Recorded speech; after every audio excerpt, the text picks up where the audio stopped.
Sponsored by Best Western, hotels with personality. Jane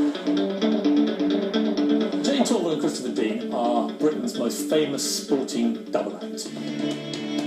Olympic gold with that Bolero performance, which wowed the nation.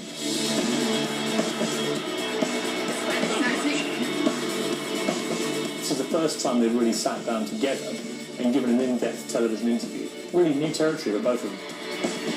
He has comes across as a real gentleman, but then he does hit people with those probing questions, so I guess we'll have to be ready for that.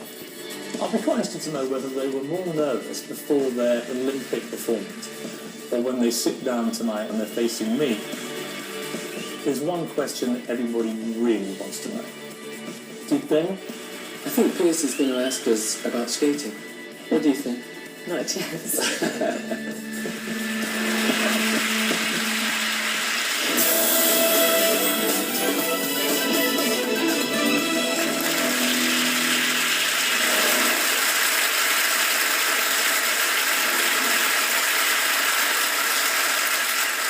Jane Torvill, Christopher Dean, I feel like I'm singing down with Morecambe Wise or Lennon and McCartney or Fred Astaire and Ginger Rogers, because I've never interviewed a double act before. But you don't do many in-depth interviews together like this. Why did you feel now was the time? I think we thought it was an opportunity to tell our life story. People see us on television more recently in Dancing on Ice, and you just see those little moments of training, but you don't really get to know us as people. Chris, how long have you been together as a partnership?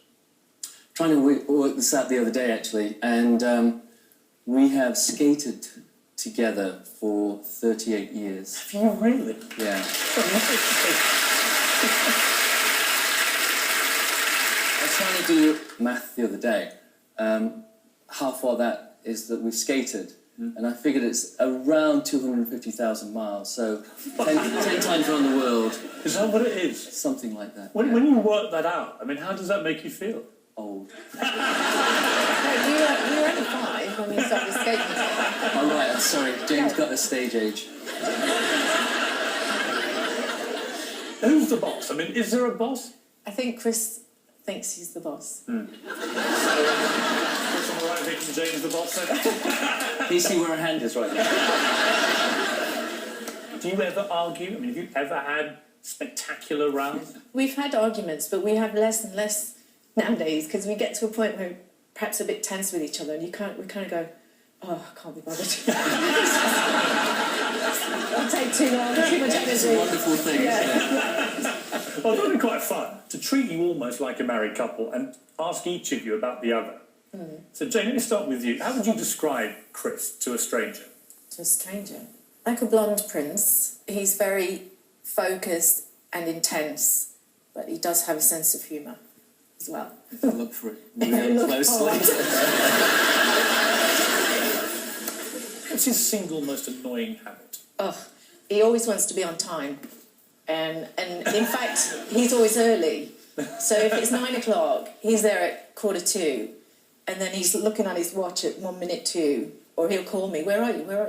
It's not 9 yet. Once we were in New York, and we were meant to meet up at a certain time, and I was shopping, and I was late, and he called the police. He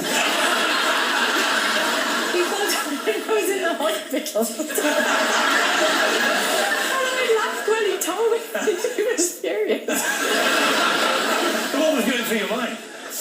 She shouldn't have been that late. It was New York. It's in New York. What did you think had happened to her? Well, anything could have happened in New York, couldn't it? I mean, she could be mugged, she It could was be a gap. abducted, she could be...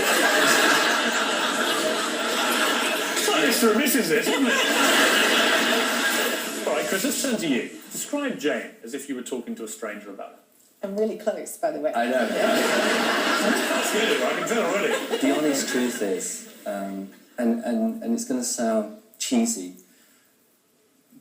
but in my eyes, she is everything I want her to be. She is...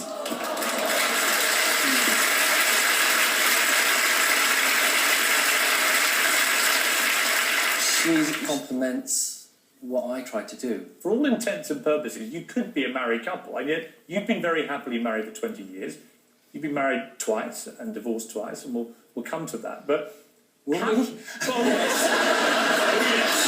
It's going to be a long night. A lot of detail. Yeah, we've got a long night ahead of us. us. But you won 7 British Championships, 4 European Championships, 4 World Championships, 5 World Professional Championships, gold and then bronze at the Olympics. Pretty amazing, right?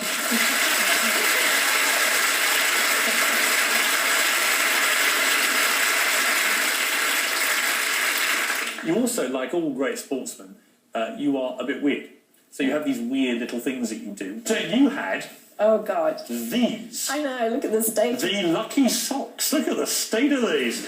These were socks I wore in every major competition. And because we were performing night after night, I had to wear them. And they just disintegrated to the point where one of the wardrobe people put a new pair of socks inside. Because they said, can we throw them away? And I was like, no. And then, You still use it? no, I'm over it now. But I would be holding them if I were you. But Chris, you had a slightly more, I wouldn't say embarrassing thing that you did. You used to wear a pair of lucky pants. Yeah. Did you always wear these lucky pants, or did you ever For a long time. fly commando on the ring? Competition. No, you can't fly commando. When you stop, other things don't. So you have to wear something that You've always wondered, right? no. Let's take a look back at how you became the most celebrated ice dancing couple in history. Torvill and Dean, Britain's most famous and best-loved sporting double act. Torvill and Dean are legendary. You say that name, you know them straight away. Torvill and Dean, it goes together like salt and pepper. Marks and Spencer's, Bag and chips. Astaire and Rogers. Batman and Robin, they come together as a package. In the 4 decades Jane and Chris have been together, they've won the hearts of the nation with incredible skating, culminating in an Olympic gold medal.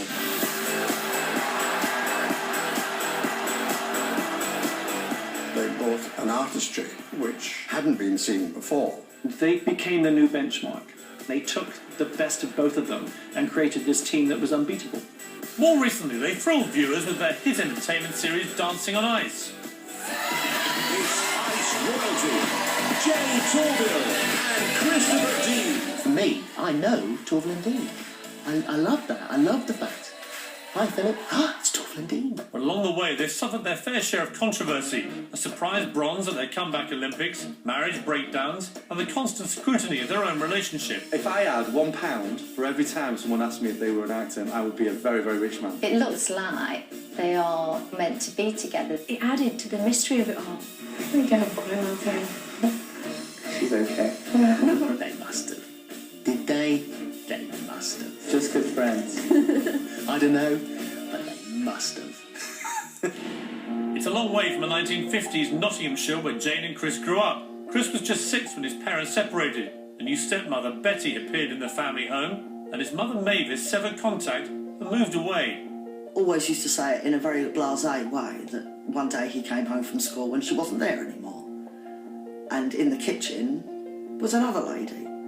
I think it was very difficult for a young boy to understand and figure out where his mum had gone. He needed something else to focus on. The skating was a release to him because he was a very shy little boy. But on the ice he came alive. And at the same rink was Jane Torvill, who'd been introduced to the sport on a school trip.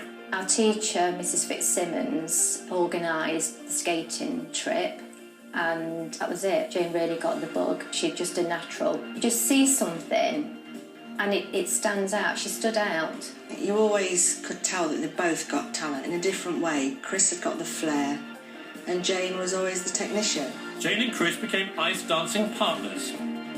Didn't take long before tongues were going, this could be something very exciting, and put British ice dancing back where it belonged. Torvill and Dean's natural flair and hard work took them to British, European and then world domination. And after years spent apart from her son, Chris's mother Mavis came to see them skate. It wasn't until they were competing in the British that I was aware that Betty wasn't Chris's real mum.